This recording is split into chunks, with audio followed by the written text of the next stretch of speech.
Hello everyone, welcome back. Today I am going to explain a problem of flexural strength.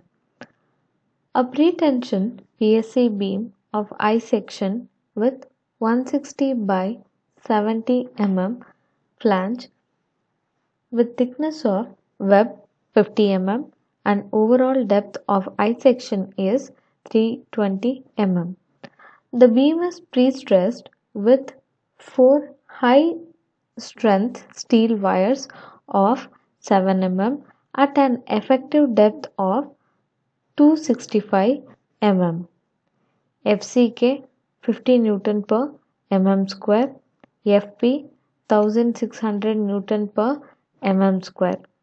Find the ultimate flexural strength. First of all, it's a I section and the width of the flange is 160 by 70 and thickness of the web is 50 and the overall depth of the I section is 320 It is having a 4 high strength steel of 7 dia and effective depth of the I section is 265 Effective depth means it should be measured from the top to the center of the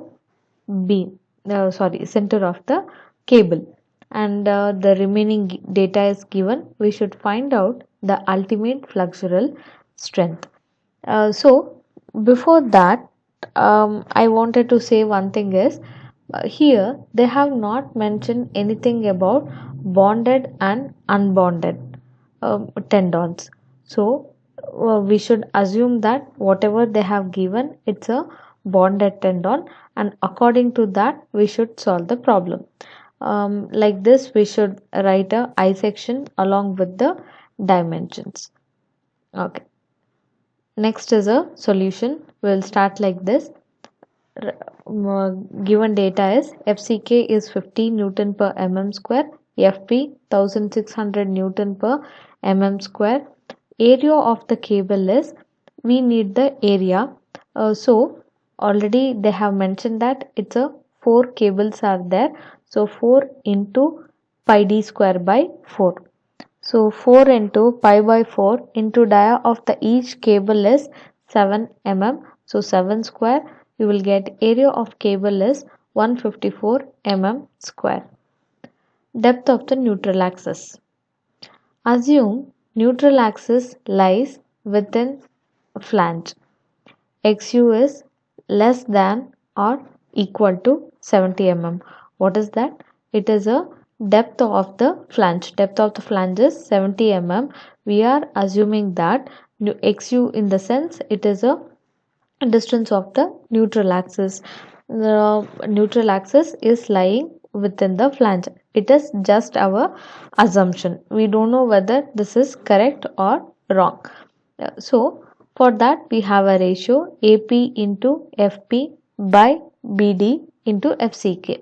We know all the values, so substitute AP as 154 into 1600 by 160 into 265 into 50. Therefore, we will get the ratio as 0.116.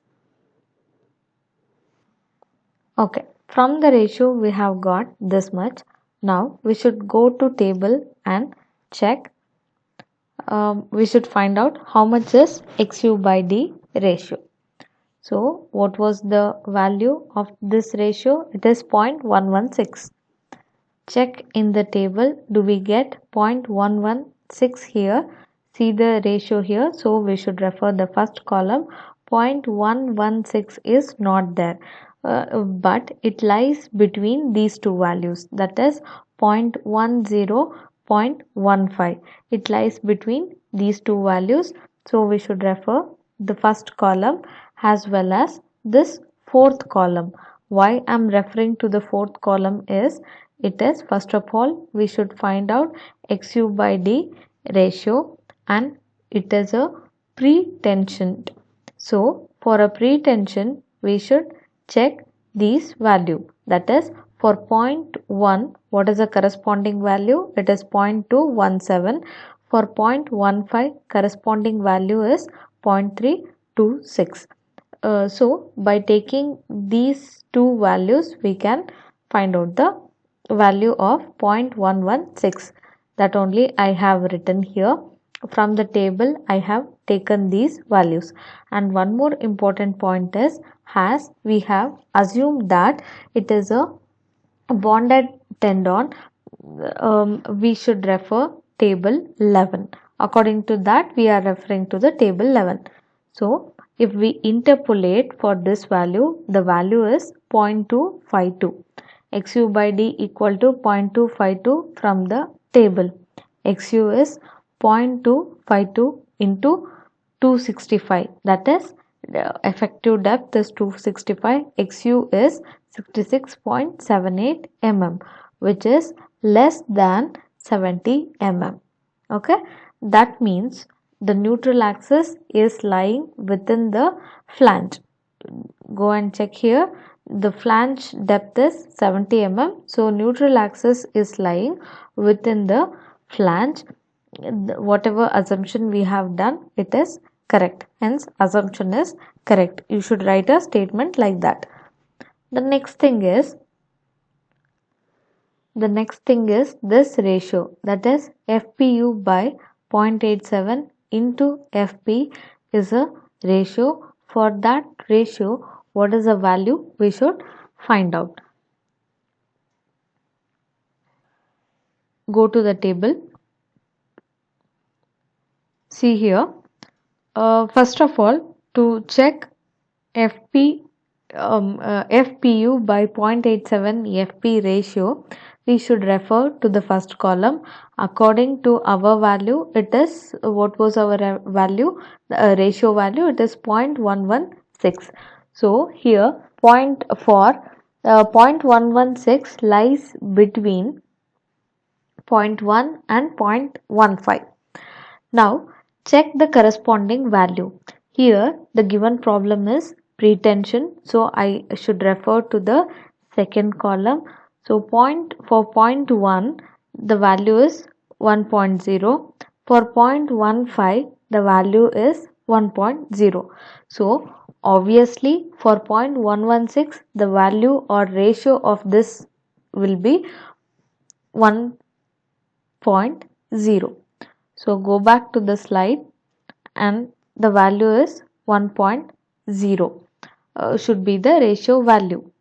FPU equal to 1.0 into 0.87 into 1600 will give you FPU as 1392 Newton per mm square. Next is moment of resistance. Since the neutral axis lies within the flange, what formula we should take is, we should take a rectangular cross section formula. For a neutral axis, it is assumed that it is something like a rectangle section.